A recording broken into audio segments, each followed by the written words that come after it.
दोस्तों कहते हैं कि इंसान कितना भी रसूख वाला क्यों ना हो, यदि उसकी सोच और काम के तौर तरीके बदल जाएं तो फिर बहुत कुछ बदल जाता है और फिर उसका रसूख भी काम नहीं आता। कोलकाता के आरजीकर मेडिकल कॉलेज के प्रिंसिपल संदीप घोष इसका एक उदाहरण हो सकते हैं।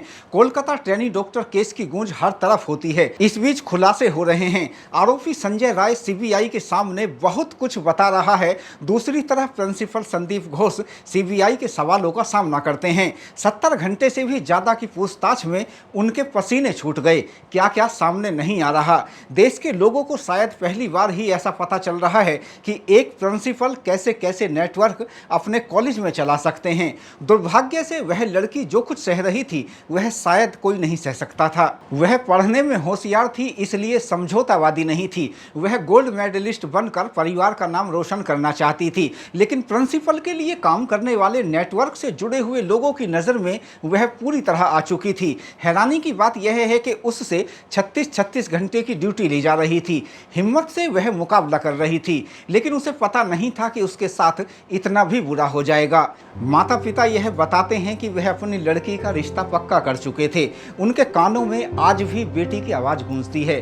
अपनी बेटी को डॉक्टरी की पढ़ाई कराने के लिए उन्होंने क्या कुछ नहीं किया। वह साधारण परिवार से आते हैं और अपने परिवार की आर्थिक स्थिति को वह लड़की बखूबी समझती थी, इसलिए कई बार ऑटो के पैसे बचाने के लिए वह पैदल भी जाया करती थी और जब कभी वह घर आया करती थी तो आसपास के लोगों का मुफ्त में इलाज कर दिया करती थी। और वह सब ऐसे लोग हैं जो अब जब उसको याद करते हैं तो उन सब की आंखों में आंसू आ जाते हैं। सीबीआई ने मोर्चा ऐसा संभाला कि मीडिया के सवालों से बचने के लिए न सिर्फ प्रिंसिपल साहब बल्कि अन्य को भी इस तरह भागना पड़ रहा है। जवाब दे भी तो क्या, उल्टा प्रिंसिपल साहब यह मांग करते हैं कि मीडिया में उनको लेकर जो खबरें चलाई जा रही हैं उन पर रोक लगा दी जाए। हाई कोर्ट से लेकर सुप्रीम कोर्ट तक सबूतों से छेड़छाड़ की बात सामने आ चुकी है। इससे ज़्यादा दोस्तों क्या होगा कि माननीय जस्टिस को भी यह कहना पड़े कि 30 साल के अपने करियर में उन्होंने ऐसी लापरवाही कभी नहीं देखी। अकेले प्रिंसिपल ही नहीं बल्कि कुछ जूनियर डॉक्टर भी रडार पर हैं। डॉक्टर के किस्से, ट्रेनी डॉक्टर की व्यथा, सेमिनार हॉल का पूरा सच, क्या कुछ हो रहा था। दोस्तों यह आपको भी सोचने पर मजबूर कर देगा। इस वीडियो में हम ट्रेनी डॉक्टर का असल नाम ना बताकर डॉक्टर निर्भया नाम लेंगे। दरअसल 9 अगस्त 2024 की सुबह ट्रेनी डॉक्टर कॉलेज के सेमिनार हॉल में मृत पाई जाती हैं। पोस्टमार्टम रिपोर्ट में उनके साथ गलत कार्य किए जाने की पुष्टि हो जाती है। घटना का पता तो सुबह ही चल जाता है, लेकिन कॉलेज के प्रिंसिपल मामले को दबाने की हर संभव कोशिशों में जुट जाते हैं। सब कुछ सामने होने के बावजूद उसके माता पिता को यह खबर दी जाती है कि उनकी बेटी ने तो खुद ही इस दुनिया को अलविदा कर दिया। उन्हें चुप रहने की सलाह दी जाती है और घंटों उन्हें अस्पताल में बैठाया जाता है, लेकिन वह चुप नहीं बैठते और उन्हें ट्रेनी डॉक्टर्स का भी साथ मिल जाता है और इसके बाद इस मामले की गूंज हो जाती है। मुख्य आरोपी संजय रॉय के बारे में बताते हैं कि वह प्रिंसिपल के लिए काम करने वाले लोगों के बीच उसकी अच्छी खासी पकड़ थी। इस वजह से वह बेरोक टोक अस्पताल में आया जाया करता था। वारदात से पहले भी वह वहां आता जाता रहा था और सीसीटीवी फुटेज में इस बात को साफ तौर पर देखा गया। आरजीकर मेडिकल कॉलेज के अंदर बहुत कुछ चल रहा था और वह बेचारी लड़की बहुत कुछ सह भी रही थी। उससे 36 घंटे की ड्यूटी ली जा रही थी, लेकिन वह हिम्मत से डटकर मुकाबला कर रही थी और वह सब कुछ इसलिए सह रही थी क्योंकि वह टॉप करना चाहती थी, गोल्ड मेडलिस्ट बनना चाहती थी और अपने सपनों को पूरा करना चाहती थी। वह यह चाहती थी कि माता पिता को कुछ बनकर दिखाए। वह यह चाहती थी कि उसके माता पिता उसकी फिक्र कम करें, क्योंकि साधारण परिवार से होने के बावजूद उन्होंने बहुत मुश्किलों से पढ़ाया था, जिन्होंने डॉक्टरी कराने में बहुत मेहनत की थी। कॉलेज के अंदर पूरा नेटवर्क चला आ रहा था, जिसके लिए बाकायदा चुनिंदा, चापलूस और गलत राह पर चलने वाले लोगों का एक नेटवर्क बना हुआ था, जिसमें कर्मचारी से लेकर स्टूडेंट व बाहरी लोग तक शामिल होते थे। किसको पास करना है, किसको फेल करना है, यह सब कुछ तय कर दिया जाता था और यही लंबे समय से चला आ रहा था और फिर स्टूडेंट से पैसे वसूल किए जाते थे। वह लड़की पढ़ाई के मामले में होशियार थी, इसलिए वह विरोध किया करती थी, लेकिन बीते 6 महीने से उसके साथ बहुत कुछ हो रहा था। फेल व पास के ठेकों के अलावा भ्रष्टाचार का गणित अलग से चल रहा था। इसके खुलकर आरोप लगते रहे हैं। प्रिंसिपल संदीप घोष का अलग ही एक रसूख था, कोई उन्हें हटा नहीं सकता था और उनके जो फैसले होते थे उसके खिलाफ कोई बोल नहीं सकता था। प्रिंसिपल संदीप घोष के रसूख रसूख का अंदाज़ा इस बात से लगाया जा सकता है कि उनका 2 बार कॉलेज से ट्रांसफ़र हुआ, लेकिन दोनों ही बार उनकी जगह कोई ज्वाइन करने की हिम्मत नहीं कर सका। एक बार तो ऐसा घटनाक्रम हुआ कि उनके स्थान पर आने वाले प्रिंसिपल जब ज्वाइन करने के लिए वहां आए तो प्रिंसिपल संदीप घोष ने अपने कार्यालय पर ताला लगवा दिया और इस बीच प्रिंसिपल संदीप घोष को यथावत रखने के लिए नया आदेश सामने आ गया, जिसके बाद वह अपने पद पर बने रहे। वहां उनका रसूख था और अंदाज उनका कुछ ऐसा था कि वहां के वह राजा हैं और वहां वह उनकी अपनी सल्तनत है। कॉलेज के अंदर वह सब होगा जो वह चाहेंगे।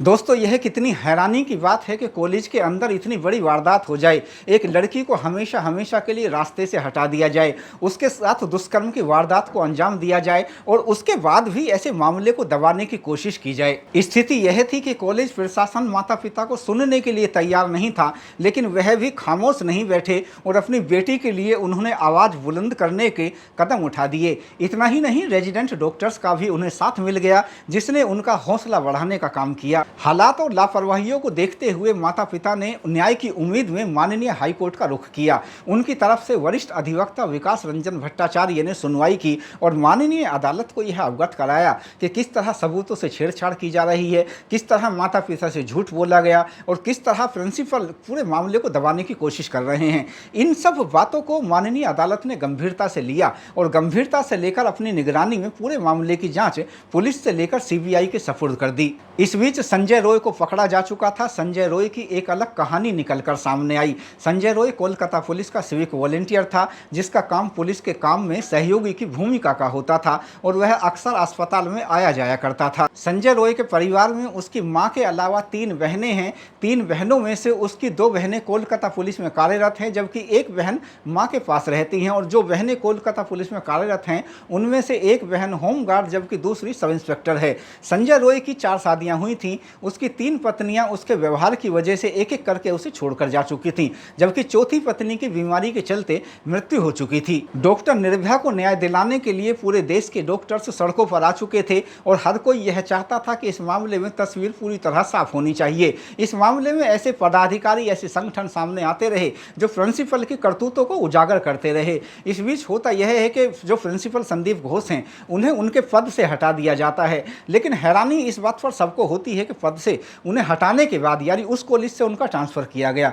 ट्रांसफ़र करने के महज 12 घंटे के अंतराल में ही उन्हें दूसरे कॉलेज का प्रिंसिपल बना दिया जाता है। लेकिन जब मामला माननीय हाईकोर्ट में जाता है और हाईकोर्ट में इस बात को लेकर भी सवाल उठते हैं तो फिर उन्हें उनके पद से हटाया जाता है। इस बीच कॉलेज को लेकर कुछ ऑडियो भी सामने आए जिनमें अन्य लोगों के भी शामिल होने का दावा किया गया कि इस पूरी वारदात में डॉक्टर्स भी शामिल रहे और ऐसी कहानियां सुनाई गई कि जो 8 अगस्त की रात जो हुआ था वह सब बताया गया और इन सब ऑडियो को जांच का हिस्सा बनाने की मांग की गई। 8 अगस्त की रात का जो सच अभी तक निकलकर सामने आया है उसके अनुसार डॉक्टर निर्भया, जो कि चेस्ट मेडिसिन डिपार्टमेंट में PG सेकेंड ईयर की छात्रा थी, वार्ड में 8 अगस्त की रात उनकी ड्यूटी होती है। देर रात वह अपने 4 साथियों के साथ खाना खाती हैं और एक डिलीवरी बॉय वहां खाना देने के लिए आता है, यानी सब लोगों ने मिलकर खाना ऑर्डर किया था, जिसके बाद डिलीवरी बॉय ने वहां खाना डिलीवर किया था। इसके बाद खाना वह खाती है और खाना खाने के बाद जो डॉक्टर निर्भया हैं वह सेमिनार हॉल में सोने के लिए चली जाती हैं और इसके बाद सुबह यह मालूम चलता है कि उनके साथ इतनी बड़ी वारदात हो चुकी है। CBI ने कड़ियों को कड़ियों से जोड़ा और इसीलिए प्रिंसिपल व मुख्य आरोपी संजय रॉय सहित 4 अन्य डॉक्टर्स का भी इस मामले में पोलोग्राफी टेस्ट किया जाना है। बड़े गम का सामना करने वाले डॉक्टर निर्भया के माता पिता यह बताते हैं कि वह अपनी लड़की का रिश्ता पक्का कर चुके थे। आने वाले वक्त में वह उसकी शादी करने वाले थे।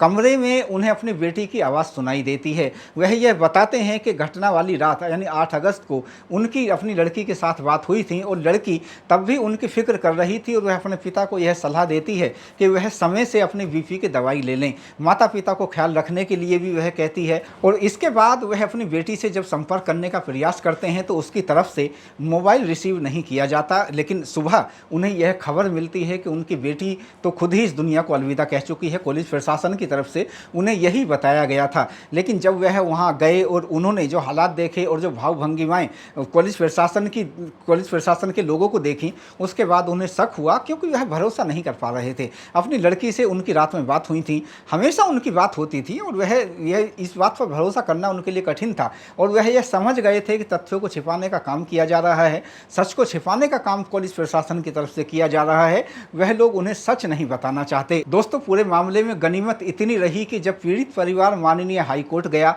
और वहां जाकर सबूतों को नष्ट करने की आशंका जताई, साथ ही पुलिस प्रशासन की भूमिका पर सवाल उठाए, तो माननीय कोर्ट ने पीड़ित परिवार के दर्द को बहुत बारीकी से समझा और तस्वीर पूरी तरह साफ हो सके इसलिए केस की जांच सीबीआई को दे दी। दूसरा, इस बीच जो रेजिडेंट डॉक्टर्स सड़कों पर आ चुके थे, यदि दोनों ही पार्ट पर यह सब नहीं हुआ होता, यानी डॉक्टर न्याय की मांग नहीं करते और पीड़ित परिवार कोर्ट नहीं जाता, तो केस की तस्वीर ही शायद कुछ और होती, यानी केस को हमेशा हमेशा के लिए दबा दिया जाता। रिपोर्ट्स बताती हैं कि इस काम में प्रिंसिपल सबसे आगे थे। देश की सर्वोच्च अदालत माननीय सुप्रीम कोर्ट ने भी इस मामले में सख्त रुख अपनाया। सीबीआई ने भी कोर्ट को यह बताया कि सबूतों से छेड़छाड़ करने का काम किया गया और पुलिस प्रशासन की पूरे मामले में लापरवाही रही है। ट्रेनी डॉक्टर के माता पिता की हिम्मत और डॉक्टर्स के साथ ने राज को दबने नहीं दिया। दोस्तों, हर एक व्यक्ति यह चाहता है कि कोलकाता केस में जुड़ा हुआ एक एक सच और पूरी कहानी सबके सामने आनी चाहिए। जो भी लोग इसमें शामिल हैं वह चेहरे बेनकाब होने चाहिए, यानी तस्वीर पूरी तरह साफ हो जाए और इस मामले में जल्द से जल्द सख्त न्याय होना चाहिए ताकि फिर कोई हैवान इस तरह का कृत्य करने की कोशिश ही ना कर सके। दोस्तों, इस वीडियो पर आपकी क्या राय है, कमेंट बॉक्स में जरूर बताएं।